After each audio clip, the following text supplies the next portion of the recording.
Sa huling kabanata ng ating kwento, nagtapos ang lahat matapos mapabagsak ni Chen ang boss ng dungeon. Dahil sa tagumpay na yun, nag-activate ang kanyang natatanging kakayahan na Lucky Hunter, na nagbigay sa kanya ng napakalaking gantimpala, 100,000 soul points. Labis ang tuwa ni Chen nang makita ang kanyang nakuha, napagtanto niyang katumbas pala yun ng 10 fragment kaya naman hindi na siya nagtaka kung bakit napakalakas ng halimaw na kanyang nakalaban. Binati naman siya ng Demon Book at pinuri ang kanyang ipinakitang kakayahan. Sinasabing hindi nito inaasahang may nakatago pa pala siyang alas sa kanyang mangas.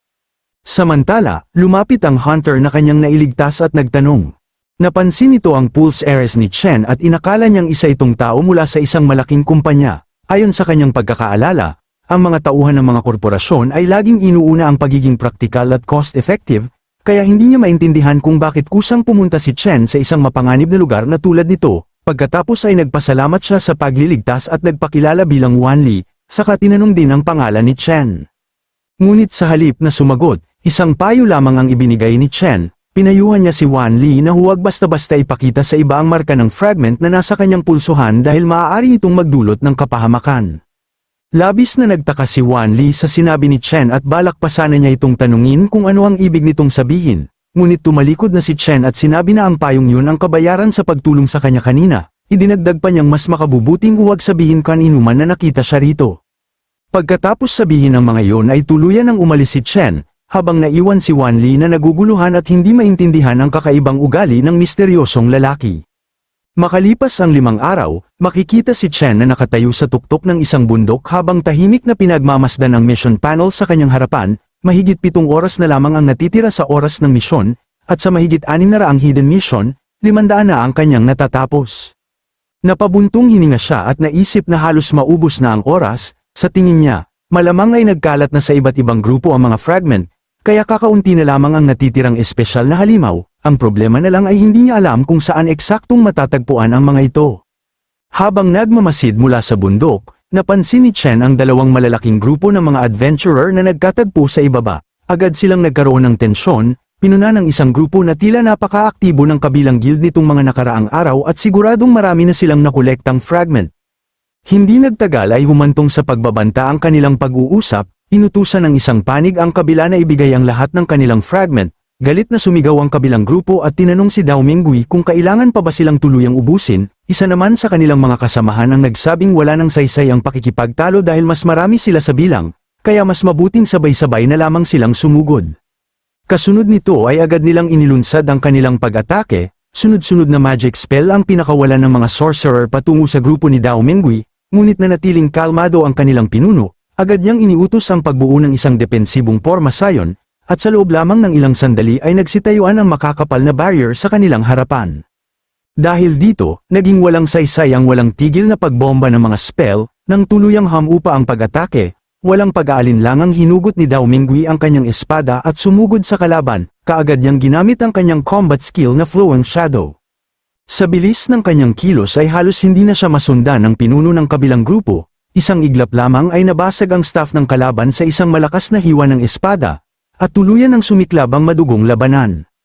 Habang nagaganap ang lahat ng ito, tahimik lamang na nanonood si Chen mula sa tuktok ng bundok, napansin niyang napakatindi ng kompetisyon sa pagkakataong ito, para lamang sa mga fragment ay handang isugal ng mga tao ang sarili nilang buhay. Naalala rin niya ang sinabi ni Lin Yi noon na yun mismo ang dahilan kung bakit napakataas ng halaga ng mga fragment sa merkado. Sumang-ayon naman ang Demon Book at sinabi nitong malamang ay may mahigit 100 fragment na dala ang grupong yun. Tinanong nito si Chen kung balak ba nilang kumilos at kunin ang mga iyon. Ngunit umiling lamang si Chen, ayon sa kanya, sa kasalukuyan niyang kalagayan ay hindi magandang ideya na magpakita siya sa harap ni Dao Minghui.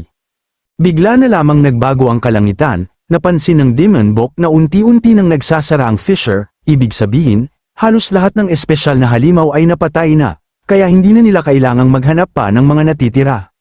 Kasabay ng pagsasara ng fissure ay tuluyan ring natalo ang grupo ng mga sorcerer, nakangiting may halong panunuya ang lalaking may dilaw na buhok habang tinatanong ang kanilang pinuno kung balak pa ba nitong ipagpatuloy ang laban. Nang lingunin ng pinuno ang paligid, nakita niyang halos lahat ng kanyang kasamahan ay nakahandusay na sa lupa, wala na siyang magagawa kundi tanggapin ang kanilang pagkatalo. Sa huli, inutusan niya ang kanyang mga natitirang kasamahan na ibigay na lamang ang lahat ng kanilang mga fragment sa grupo ni Dao Minghui. Nagtapos ang lahat ng tuluyan ng makalabas sa Golden Radiance Fissure ang lahat ng mga hunter. Paglabas nila, agad na umalingaw-ngaw ang samut-saring reklamo. Marami ang nagtataka kung bakit 5 araw pa lamang ay nagsara na ang fissure. Gayong sa mga nakaraang taon ay umaabot ito ng hindi bababa sa kalahating buwan. May ilan ding nagsabing wala man lang silang nakitang kahit isang Golden Radiance fragment. Ayon naman sa mga kumakalat na usap-usapan, nagpakalat umano ang kumpanya ng isang espesyal na kagamitan na tinatawag na Radiance Seeker, dahilan upang napakabilis mahanap ng iba ang mga fragment. Kasabay ng paglabas ng lahat ay nakalabas na rin si Chen. Pagkasapit niya sa labas, sunod-sunod na lumabas ang mga abiso mula sa kanyang system. Matagumpay niyang nakumpleto ang pangunahing misyon na linisin ang Shattered Gold Wasteland sa loob lamang ng 5 araw, dahilan upang makatanggap siya ng 150,000 soul points. Hindi pa roon nagtapos ang kanyang gantimpala dahil natapos din niya ang isang hidden mission matapos mapatay ang mahigit 500 espesyal na halimaw na pinalakas ng Golden Radiance Fragments. Dahil dito, nakatanggap pa siya ng karagdagang 150,000 soul points, kaya umabot sa kabuuang 300,000 soul points ang kanyang gantimpala. Hindi makapaniwala si Chen sa napakalaking halaga ng kanyang nakuha. Naalala niyang halos maubos ang lahat ng kanyang soul points nang pilitin niyang mag-breakthrough sa star rank noon. Bukod pa rito, matindi rin ang agawan sa mga halimaw sa loob ng fissure kaya inakala niyang mahihirapan siyang mabawi ang kanyang nawalang soul points. Ngunit ngayon, nakahinga siya ng maluwag. Sa wakas ay mayroon na siyang sapat na reserba sakaling may mangyaring hindi inaasahang sitwasyon sa hinaharap. Habang naglalakad at abala sa pag-iisip, bigla na lamang may kumalabit sa kanyang balikat. Paglingon niya ay nakita niya si Miss Lin, na halatang nagulat matapos maramdaman ang aura ni Chen. Hindi siya makapaniwalang sa loob lamang ng ilang araw ay nakaabot na ito sa C-rank.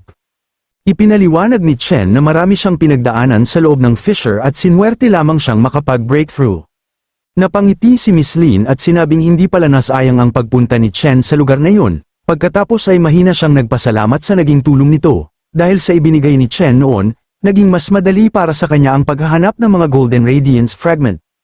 Magalang namang sumagot si Chen na napakalaki rin ang naitulong ni Miss Lin sa kanya, kaya maliit na kabayaran lamang ang ginawa niyang pagtulong.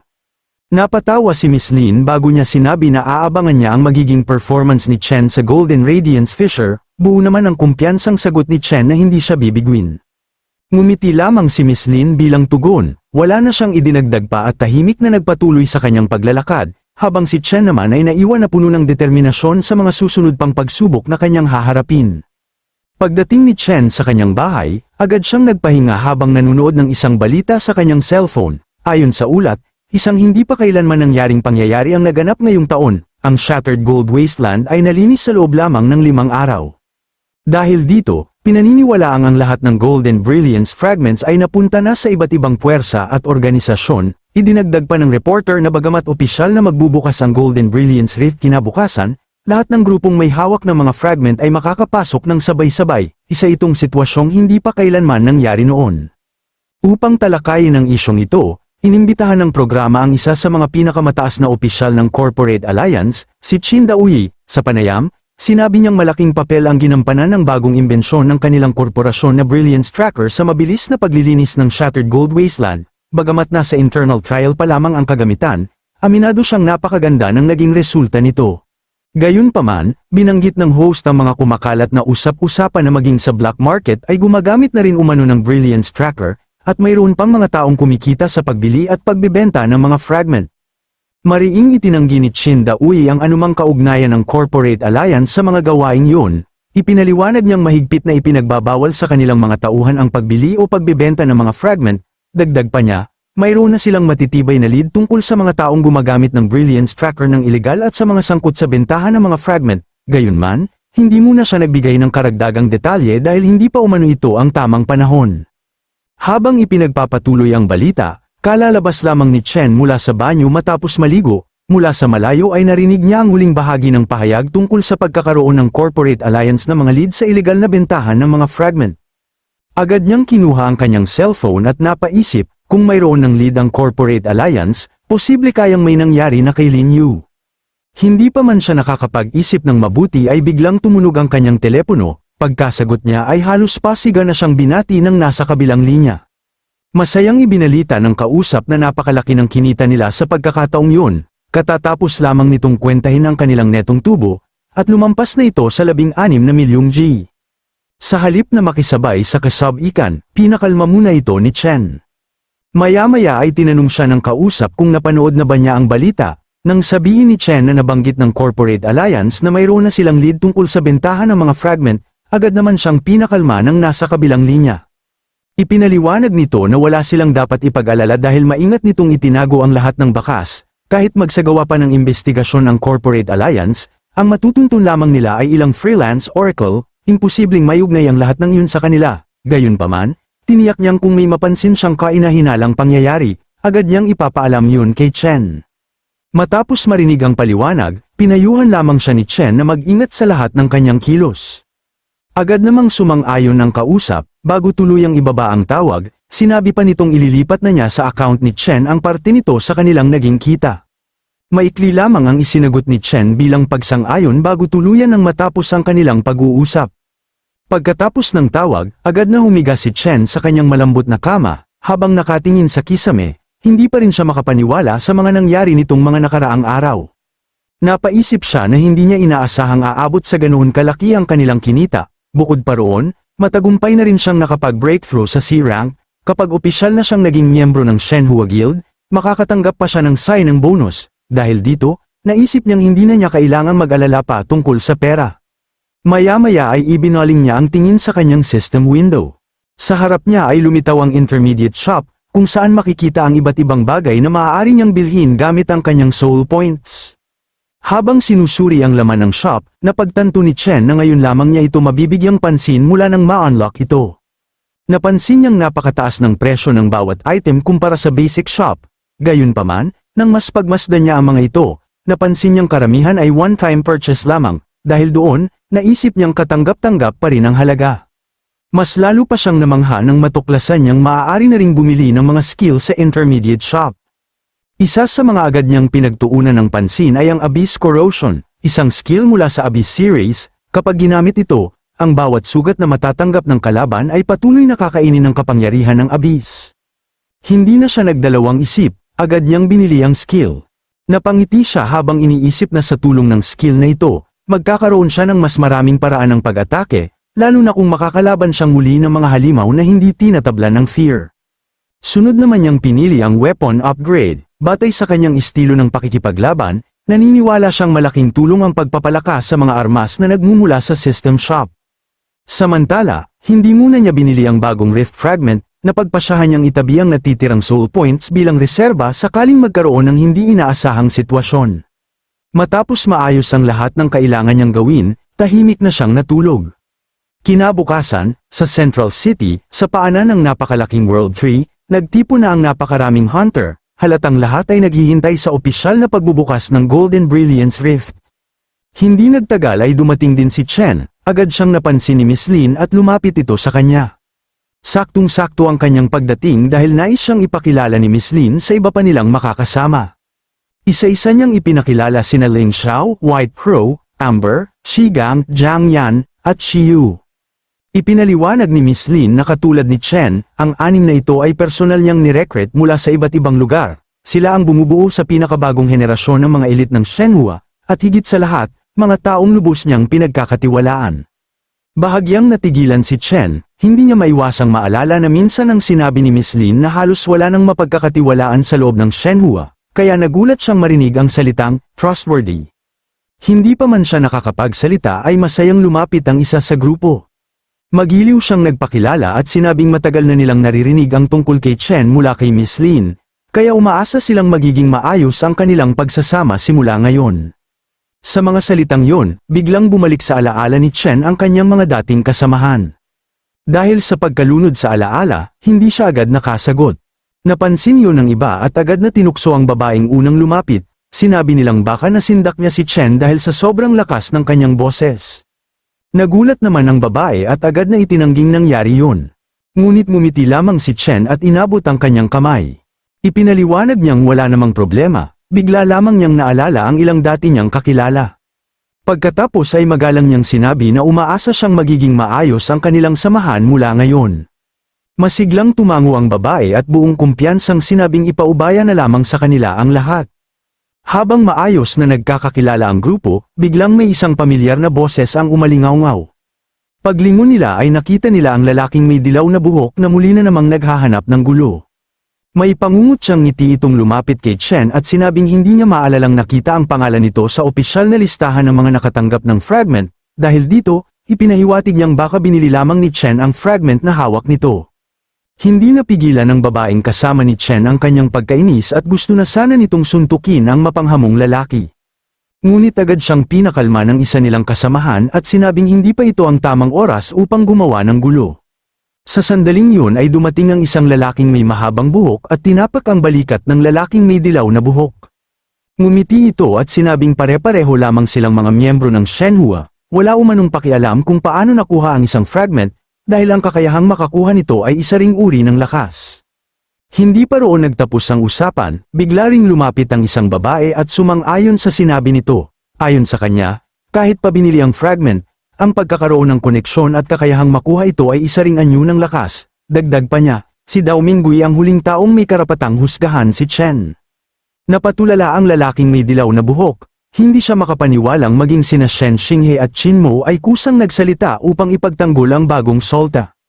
Habang iniisip niya ang lahat ng iyon, may isa pang hunter ang nakadama ng kakaibang presensya mula kay Chen.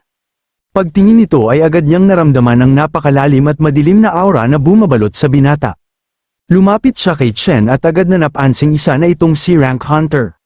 Hindi niya maitago ang kanyang paghanga. Sa loob lamang ng napakaikling panahon ay nakapag-breakthrough na si Chen, kaya karapat-dapat talaga itong maging bahagi ng Shenhua.